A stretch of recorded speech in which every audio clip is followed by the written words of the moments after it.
So, Maybe we've been interrupted, I don't know. yeah, can Where we were we? start that conversation again about the your research on the Odyssey and its Well, you've got the rest of it, obviously, haven't you? yes, Well, the main thing is it went off towards the end, right? yes, Well, in the Odyssey, they're sailing down the coast of South America, right? yes, And they get to a channel where they can either go through this channel, which is terribly dangerous, and very few ships survive it, or they can go around a cape. The Australian Aborigines are telling this, New Zealanders are telling this, right? hmm, New Zealanders it is. They've gone south to the South Pole, 24 hours a day light, 24 hours a day dark. They go back to New Zealand, to the tough guys, with the Maoris, obviously. And then they say, well, if you want to get home, you're going to have to go around this cape, which is terribly dangerous, and very few ships have ever gone around it. Or alternatively, you can go through a channel, which is equally also dangerous, but not quite so bad. Well, the tip of South America is cut off from the whole continent. There's a channel goes through the Strait of Magellan, right? yes, And so you can sail through from the Pacific to the Atlantic without going around the Cape. yes, Look at your maps, okay? yeah, yeah, I know, So they go through, but the trouble is that the tides going in and out of the Pacific and the Atlantic don't match. So you can go through peacefully, or it can be terribly rough, right? yes, yes, So they decide to go that way, and they go through it, and this is where they go through the clashing rocks, right? yes, And that's what they talk about, the Strait of Magellan. Well, they get through there, and they sail upwards, and they go to the, I think of the Azores or the Falkland Islands. And there the natives welcome them, and then they take them home. So they circumnavigate the earth. They go from the Gulf of Aden, round South America, across the Atlantic, back through the Mediterranean, yes, and they arrive back in Egypt. hmm, It takes 3 years. hmm, Well, the legends say, 10 years, which is ridiculous, but hmm, it's 3 years. hmm, It's not a voyage of a ship with Ulysses going round and round the Mediterranean, round Crete and Sicily. That's a load of crap. Once you're established, they sail south on the Gulf of Aden, and they attack cities in India, and the city of Mohenjo-daro and another city south of it were attacked at that time and robbed. They were big trading cities. yes. So this Greek fleet robbed them, sent a boat back, and then sailed on. It's circumnavigation. The Odyssey. So was Ulysses was he involved in the sack of Troy? Is that the same time? Of course he is. Well, Troy was finished, Yeah. It's after the Trojan War. What they did was. after the Trojan War. Yeah. It's what they did. Well, you've got to realize the Greeks who were attacking Troy weren't from Greece at all. They were in the Greek cities along the coast of northern Egypt. Ah. They weren't from Troy. They weren't from Greece at all. There was a lot of the Greeks had infiltrated Egypt and set up all sorts of cities and towns along the coast in the delta of Egypt, which was ruled by Greeks. Mm-hmm. And it's around 630 BC. And we've worked all this history out with a book on Egypt as well, We're pretty prolific. But they then sail out of the Gulf of Aden. Because they're not going to worry about the Mediterranean. It's too well known to everybody. Absolutely. Surely at that time. So they heard about this great trading city in India, and they were off to rob it. They did. It's historically proven. The whole thing, and the whole voyage then fits perfectly. Cannibals, Borneo. They were still eating people in 1910, 1920. Aborigines, Australia. Tough guys, New Zealand Maoris. Everything fits perfectly. 24 hours a day light, 24 hours a day dark. South Pole. Go back to the tough guys, New Zealand. They say you can go through this narrow little channel, which is terribly dangerous, or you can sail around the Cape, and that is even more dangerous. A lot of my family, my grandfather, his brothers and uncles and that, all were in sailing ships when they were boys, right? Yes. Yeah, because they were born in the 1870s and things like that, right? Yes. And they were very proud to say they'd sailed around the Horn. The Horn. And some of them sailed it several times, and the adults, guys sitting in pubs, well, I remember when I was young, since sneak in when I was 16, they'd tell you, He sailed around the Horn several times. You know, Mm-hmm. to actually go around the Horn was something. Yeah. You And know? the old clipper ships. Oh, it was a big. You know, by God, that was like tempting the devil. So you know, I'm a bit of an anachronism, aren't I? I'm a walking treasure, aren't I? Absolutely, So I absolutely. listened to what they used to tell me, and then down in Fishguard, when we were bombed, houses bombed in the war, we went down to relatives down there, and old Reynolds was there, and he was celebrating his 100th birthday when we were there. He lived to be 104. And he used to talk to me about that. He was blind, but he used to tell me all these things, you know, when he was in the ships. And So you I used to talk to him when I was about 12. I used to talk to this guy who was 100, and he used to tell me everything. and you can recall all of the conversations, or a lot of the Oh, I used to listen. conversations. I listened to what he had to say. Yes. And we lived in the same house, you see, with Emma James and Auntie Emma Yes. in the lower town in Fishguard. And so the old man would be sitting in the bed. He was bedridden at the time, you know. And he liked it. He was blind, but he used to have a pipe and he'd have big cigars. Because when he retired from the Navy, they had a sliding scale. Each year of retirement, you got more money. Yeah. Well, they never had a cut-off point. No, they didn't have cut off that point where they say that's it, you know, you're 80, right? you won't get any more. It went on and on and on, increasing. So his pension, when he was 100, he was celebrating 1900 when we were there, it was enormous, you know. He used to have these big cigars and stick them in his pipe and smoke, and he had a bottle of whiskey lying in bed, 100 years old. And he used to tell me these stories. He said, What's your secret of longevity? Well, it's the cigars. well, the secret of longevity is, he said, look, what you've got to learn to do is not worry. Yeah. Don't worry. Yeah. Hey, you can't change anything by worrying. Is You that will right? not change. And he lived to be 104, actually. Yeah. And so I used to just go and sit with this old guy, and he'd tell me all these stories, which matched up with stories I was getting off. My Uncle Ernie was sailing sailing ships. You know, he had found there. My grandfather sailed in sailing ships. He used to tell us about it. You know? So I was one that used to listen. Yes. No? Yes. Did you do it? Yeah. Did the language, did the Coelbren language flow around? Did you find that in the areas that you researched? It's in New Zealand. And Australia. In New Zealand. We went down south from the Cape, from the Delta, you know, Egypt, down the Gulf of Aden. It's in Egypt. That proves it. And it's in some of the other islands. Is it? Yeah. It's in Australia. And it's in New Zealand. That's the New Zealanders wrote to us and wanted to fly me out there. And we were so fucked up at the time with the police and wanted to harass me, I didn't go. Yeah. They wanted to fly me out to see the inscriptions. Really? And It's in New Zealand and Australia. And that was made by the Expedition. Expedition. Aye. You can read them, you see. Incredible. It's the Odyssey. Yes. Hey.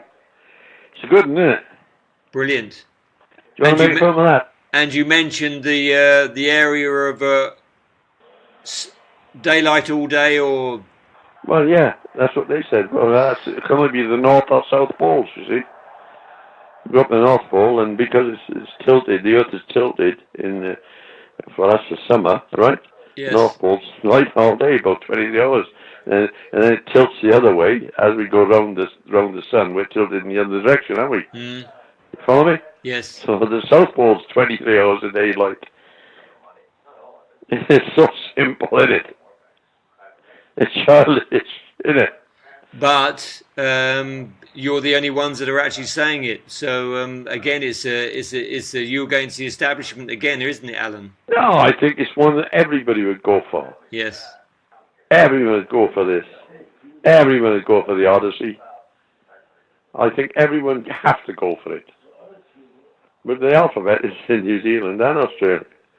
And probably in other islands too, you know. Mm. So, you know, we got it right. I think we also established it was in Northern India. And they sailed around the west coast, down the west coast of India, then around by Ceylon, and then across to the to the big islands. They called in some of the islands. One of them was noted for cannibals. Well, that I forget if it's Sumatra or Indonesia. But I forget. I got it written down. Borneo. They were noted for being cannibals. Mm-hmm. Then they hit this big island where the Aborigines are all timid and quiet and nice, timid, quiet people, and that's the Australian Aborigines to a T. And there's inscriptions there. Ha. Then they go to the island where it's all tough people, tough guys, you know. And these are New Zealanders, and they come on. Yeah. And there's inscriptions there. And they direct them to where they want to go. They want to see the end of the earth, you see. And they go south to where it's light 24 hours a day or dark 24 hours a day. That's the South Pole or the North Pole. But it can't be North. It's the South Pole. They go back to the island where the tough guys are. Right? Yes. And they give them the directions. You either go around that cape, and boy, that is dangerous, or you can try and go through this channel. Yeah? That's the Magellan Strait. Yeah. Yeah. And it works like a T, and then they go to the Falkland Islands, and they have these oars and come home. And it takes them 3.5 years or something. Well, they had to do a 10-year voyage going round and round the Mediterranean. It's childish. And the academics have never actually sat down and thought it out, have they? So Oxford and Cambridge, close your doors, knock your fucking buildings down, go home and earn a living doing something useful. We've worked it out, haven't we? Yeah, brilliant. Do it. Why don't you do it? Yeah. So,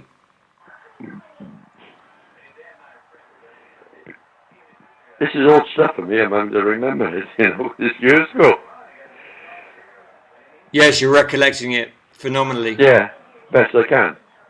I've written it all up anyway. Moving on to one aspect you mentioned last week, which is new probably for most of us, is when you were evacuated to West Wales. You were talking about Dinas and Dinas Head and.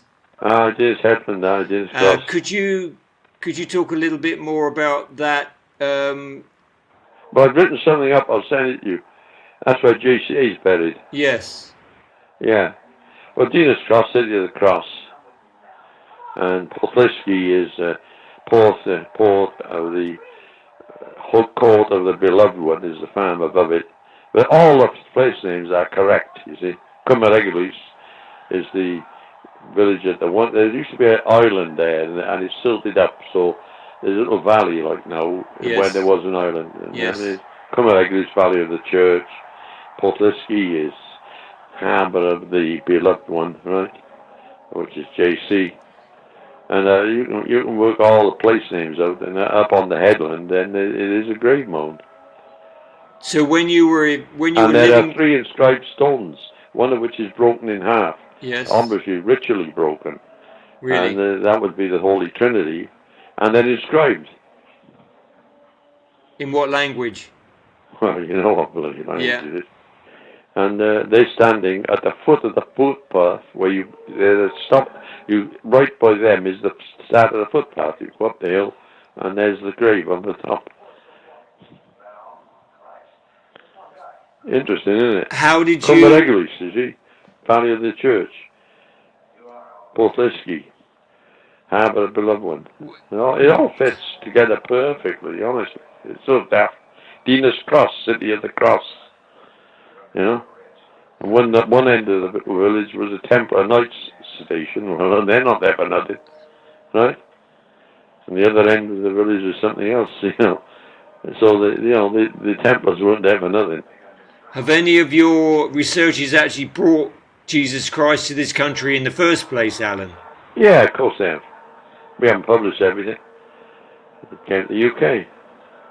Well, you see, the 10 tribes of Israel came to Britain. Yes. And therefore, he's got to ancient kinsmen, wouldn't he? Yes. It's logical, isn't it? Yeah. But you can bet there were other two tribes who were represented in a small way. That's how you got 12 counties in Wales. Now you got 13, because they split Glamorgan and Monmouthshire into, Glamorgan into 2. Yes. But it was 12 counties, 12 tribes. Really? And that's why they're all different sizes, because if you go through the numbers in each tribe that's in the Bible, some tribes had 150,000, others had 20,000, you know. They weren't all equal in numbers. And that's all the 12 counties in Wales. And their relative sizes to each other. Talk to all the old people in the bars now. So you were 10-year-old, you could go in a bar and sit down. And as long as you sat there quietly and didn't behave yourself, you were all right. You didn't give a shit, you know. No cops. And I can remember going into one bar in Lower Town in Fishguard on a Sunday, which is all supposed to be closed in Wales, and it was packed. I went in and sat down quietly, and there was a police constable sitting opposite me with his helmet on his knees, you know. It's supposed to be shut in the place. He's having a booze. Wales is different. Yes. It's different. It was different. You have to be there to believe how different. And they wouldn't, if you went down, they wouldn't tell you anything. But I was there, and I was, my grandfather was known from coming there, see. You an insider. So I was William Owen's grandsons. Yes. And so they tell me things. Yes. And they were trying to pass things on to other kids, and the other kids are monitoring motorbikes now, you know. And they should tell you things. I'll try and remember this, and and I did. So I know what I'm talking about. I know loads of things. I know. So ascribing... I've written it all up. You can have a copy. Yeah, that'd be great. Ascribing the 12 counties to one of the tribes of Israel, in terms of Glamorgan and Gwent, you talked about the Leo, the heart of the lion, and all the constellations that are laid out on the ground. Is Judea then Glamorgan and Gwent? Yeah. Well, no, Judea is Wales. Oh, right, that's the whole country, yeah. The whole bloody lot, they're all ancient Jews, aren't they? Yeah. And the ancient Jews, if you read their history properly, they were tough bastards. So what family was it that had the line as the, was that Judea, that was the line of Judea? Yes. Well, all these ancient Welsh coats of arms can be traced as well. We've done far more than you can conceive, but we don't know what to do with it. I'm getting old and forgetful. But if you want to find JC and all that, I just told you where to find it. Brilliant. It's not a problem. He didn't stand on a street corner in Jerusalem and float up to heaven as a monk. A Catholic monk stated in 702 or was it 602 BC. Mm-hmm. Which, because everybody was searching frantically for his grave, and he resolved it by saying he floated up to heaven from this street corner. Where's the cobblers in it? It's got to be buried somewhere. Yes. And we know where. Yes. So we could, JC, what else you want? The Ark of the Covenant? We know where that is. We know where that is. I don't know. Once you crack it, you get everything. If you don't crack it, you get nothing. Mm-hmm. Once you crack it open, you get everything. Mm-hmm. That makes sense. Yes. Manid Baden, in Glamorgan, Manid Baden, big battle mounds fought there. There's two big grave mounds there, huge ones. One for the English, one for the Dutch. You know, Manid Camlan. Where's the Battle of Camlan? Well, go to Manid Camlan. Big battles fought. Yeah, why? There's a grave mound for the Master Grave. The others, you know. It's not. These are untraceable. This is ridiculous. JC is better in Wales, all right. It's harder to miss. It's harder to miss than actually identify, isn't it? That's right. As you've said before. Well, I think there's a lot of politics went into the history. They didn't want this, and they didn't want that, and they wouldn't have this. Yes. And Rome wouldn't want this, and then the Church of England was allied to Rome, and they wouldn't have that, and they didn't want this. And they did their best to crush Welsh history, you see. And there was a huge battle going on when I was 11, 10 years old. The Welsh schools and masters were insisting that Welsh history be taught.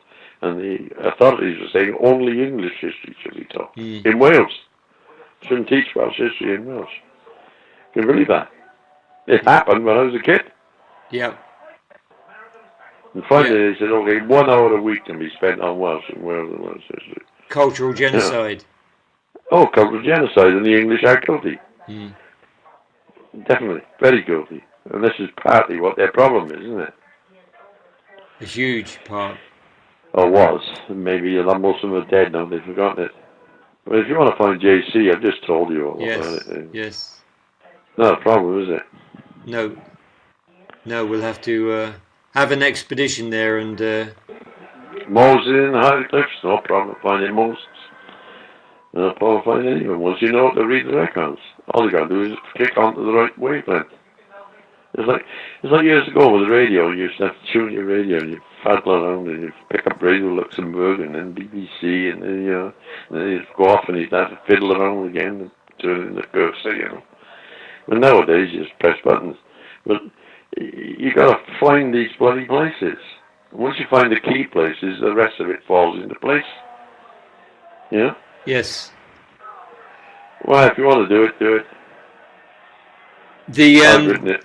The alphabet, Alan, the Coelbren alphabet, in terms of translating from that into the Welsh, is there a cipher for that? Is there a... Well, the Welsh preserved the cipher, didn't they? It proves that's A, that's B, that's C. Who did that, and when was that, Alan? What did you... 1530. Is that right? 1340, 1530. The English were trying to scrub it out. We're trying to get it.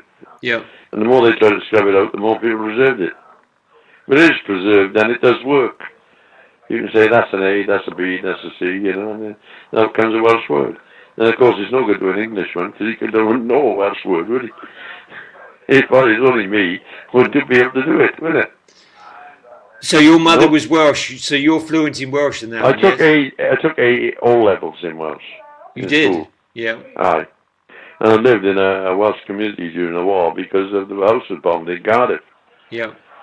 So I had to went to school and I only spoke English to all the kids. The teachers are speaking Welsh. It was weird. Me and my older brother, we said, fuck this, we don't bother going. But everybody spoke Welsh naturally. It was their first language, everywhere. They'd accommodate us by speaking a bit of English, but you had to try and pick it up quick if you could. We lived in an old house owned by David Roberts, who was a cousin of my grandmother's and that. Mm-hmm. He was a bit of a pirate. He'd run guns to the Spanish Civil War to the wrong side. And he had a whole box full of notes, hundreds of thousands of dollars, whatever, of Spanish money, because the wrong side had won for him, He sold the guns to the wrong side. Him and his brother Duff had his little sailing ship. I got a photograph of the ship if you want to see it. Yeah. The Three-Master. Uh-huh. Because sailing ships weren't scrapped yesterday, and then steamships brought in. They worked the sailing ships till they rotted, and then they were gradual. It was a gradual takeover of steamships, metal ships. I got a photograph of the ship in the house if you want to look at it. And he used to tell us all these stories. And all the older guys in the village are telling these stories. And I was the one who'd listen. Brilliant. Interesting world, isn't it? Fantastic. I'm an interesting character, aren't I? Absolutely, Alan. Yeah. One in a million. Hey? 1 in a million. More than that. Or more than that, yeah. So has the Welsh language itself changed a lot in the last 400 years? The cipher of the Coelbren into Welsh was recorded in 1600. Yeah. English has changed quite a lot in the last 400 years. The English were definitely doing all they could to stop and eradicate the Welsh language. Mm. They actually forbade it to be spoken in schools. And they replaced every Welsh schoolmaster with an English master who couldn't speak Welsh. There was chaos in the schools. Unbelievable. Caused bloody murder, When was English that? Are not the civilized people at all. They're very uncivilized. Mm. They call the Russians names, but they're just as bad. Mm. There we go. Super. Well, I'm coming up to visit you soon, Alan, and I'll write to you about that. And when I talk about the English, I'm talking about the English government, not the people. Yes. The people are quite different from their fucking government. Yeah. There you go. The government is different. They were determined that everybody in Scotland and Wales would speak English and they could govern everybody, Mm. Well, it didn't fucking work in the end, did it? Of course, what they're worried about now is if this comes out, it would really make Wales be like Ireland, You don't know. You don't know. I don't advocate that myself. Yes, that's right, you said. I've got an English father and a Welsh mother, so I'm hardly likely to want that. I don't think it'd be such a good idea. But it might change people's views and wake people up. You're in the perfect position. It might make an awful lot of books, mightn't it? Mm. And then we can look at all the other books that come out. You want to read the Egyptian hieroglyphs? Yes. Easy. Just use Welsh. I'll bring my video camera up to you, Alan, and Just use Welsh. You can read all Egyptian hieroglyphs, no problem at all. And they don't say what these assholes are telling you, right? Yes. Yeah? And the history is all bloody wrong. And you can go and find places that you can't find. Yes, you can. Mm. And characters this from the one Bible. One thing opens up a can of worms that it goes right across the world. Inscriptions in North America, South America, yeah, we can read them. This needs to be recorded then, Alan. If you want to record it, they've done their best to stop us. It's stupid because you joined us, because everybody says, oh, that's good, you know. People don't get nasty when there's a discovery. Yes. They don't. You don't say, well, you've been... They don't. They look at the... People average want the positive things. Yes. They don't want negatives. Yeah. They don't want arguments. They go for positive. Absolutely. There you go. Okay then, Alan. We got made. I'm getting old and forgetful. My colleague has done his best to keep it going and worked hard to sort of catalogue everything. But, you know, we both got tired. Well, there are just in time. Enthusiastic people that are very keen to sort of carry on the work. Well, you can also get a bit fuck you know what I mean? Yes. You can also take the other attitude, oh, what the hell with you, I've had enough of this. What has disappointed us was the Welsh themselves, because of the North Wales influence. They didn't want anything in South Wales. Yeah. North Wales. They speak the language. The South Wales are speaking English. They've given up, you know, and all that. So that didn't help at all. Because the history of Wales is not in South Wales. Just like the kings of England lived in London and the South, and Oxford, Cambridge. They didn't live up in Lancashire. Well, the Welsh kings lived in Glamorgan and Gwent. They didn't live up in Mid and North Wales. Yeah. Yeah. There's been this parochial sort of attitude. Admittedly, they get it in their heads that the accuracy of Welsh red cows is amazing. Well, they just wrote down what happened, didn't they? Mm-hmm. At the first, at the second, Valentinian, all of them. You know, you can work it all out. It matches in with the Roman and the records. It fits. There's no collision. And you've got the alphabet, and you've got the place names of all the places in Wales that that's right. That tell the whole story. We can take you right to the grave and say, yeah, that's the grave mound, there it is. And when we were around, the older people in villages, when we were going back 30, 40 years now, they'd say, yeah, up there, Alice. Oh, that's where the big battle was fought. Aye, take you up there if you want. The older people knew. Really? Younger people were too busy watching bloody videos and playing Elvis Presley and that and fucking about, you know. Yeah, that history is going to be lost. And you're the ones. It would be lost. It'd be lost if it wasn't for us. Exactly. That's what I'm just about to say. You may be just in time. Yeah. But we didn't need the attacks that were made on us. We didn't. No. We didn't need it. It's uncivilized. Totally lacking in civilized. And there's this one twat in England. What was that bastard's name? Gareth Dowdall in Wales, but there was a guy in England with the one and only experts on King Arthur. They didn't know diddly. You know, they were just promoting themselves. They'd written a book with a London publisher. And they didn't have a fucking clue. And nothing there, you know, only blurb, you know. The Boots of England actually support the Welsh histories. Yes. Yes. The English history support the Welsh. And the Welsh support the English. So they got a lot going for them. All right, pal? Great. You got the idea? Yeah, absolutely, Alan. So what do you want to do? I'm coming up to see you soon. You said in your letter 2 weeks' notice. Is that okay? No, well, he wants to come and see us. He said, you said in your letter 2 weeks' notice. Can we sort of accommodate it? All right. Yeah, it's best if you give us notice because of family and other considerations. Yeah. But just say when you come in, we'll accommodate you. Fantastic, Alan. What are you going to do with all this? I'm going to upload it to YouTube. And when I come up to talk to you, we'll decide well, I want to sell your books. You said you had a lot of video footage My colleague does. My colleague has videos, yes. that hasn't been uploaded yet. So if he Yeah, wants my to, colleague's got them. He's got CDs that haven't been uploaded. No, it's quite right. is that right? If he wants to, Yeah, then I can. DVDs and DVDs. He's got a lot of that, but it's never been used. Yeah. I personally have said, well, sadly, I have to admit, sorry, I've been defeated, and the bastards have won, they've crucified us. Now that They did it as Jesus Christ, Yeah, so why absolutely. wouldn't they do it to us? Yeah. Yeah. As simple as that. But he, Okay then. Yeah, go on. Jesus Christ didn't die on the cross, did he? So No, he didn't. You're not going to die in either. the UK. He's in the Well, he was only up there 6 hours.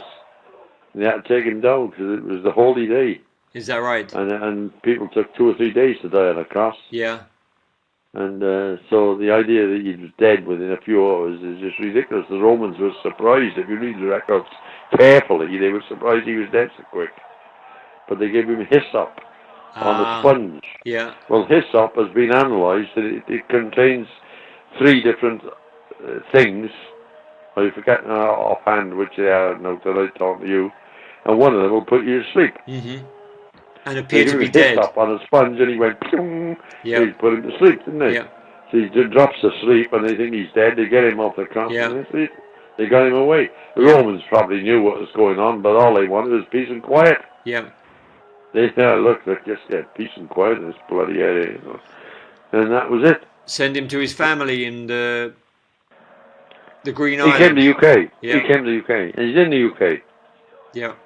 We traced him. He is in the UK. Brilliant. And that's how the UK became the first Christian state, as it were. That's how Christianity took off. It didn't take off in Palestine, it took off in Britain. We'll save that for the next interview, Alan. It took off here, in Yes. Britain. That's where Christianity took off. Yeah. And he's buried here. Yeah. We know where he's buried. And he came with his family, yes? Mary? And his family came here. The Holy Family came to Britain. It's in the records. I mean, we're going to throw records out because they don't match what Oxford and Cambridge and London wants. And I'm Rome. not interested in Oxford English, Anglo-Saxons, and London English. I'm not interested in them. Mm. I'm only interested in what the British say. Right? Yes. Anyway, there we go. And they're going to say this in Oxford, Cambridge, and London. They're going to say the standard line. They're going to toe the line and keep their noses clean and get the nice jobs and professorships and all the rest of it. Let's be honest about it. The truth Let's be open lies. about it. The truth Take lies the bastards elsewhere. on. The records are not muddled, not confused, not wrong. They are correct. Mm-hmm. And that's what you want to remember. The records are correct. And once you see the records are correct, you're home and dry. All right? Okay, Alan. Look, thanks for ringing. My pleasure. And we do more than appreciate your involvement. And I'll write to you about dates and see whether they can dovetail with your plans as well, Alan. Well, you come up here and I'll make sure I'm here. Fantastic. All right? Thank you, Alan. Well done, pal. All the best. Good evening. I hope you recorded this. I have. Well done. Brilliant. Good night. Thank you, Alan. Bye-bye. Good night, pal.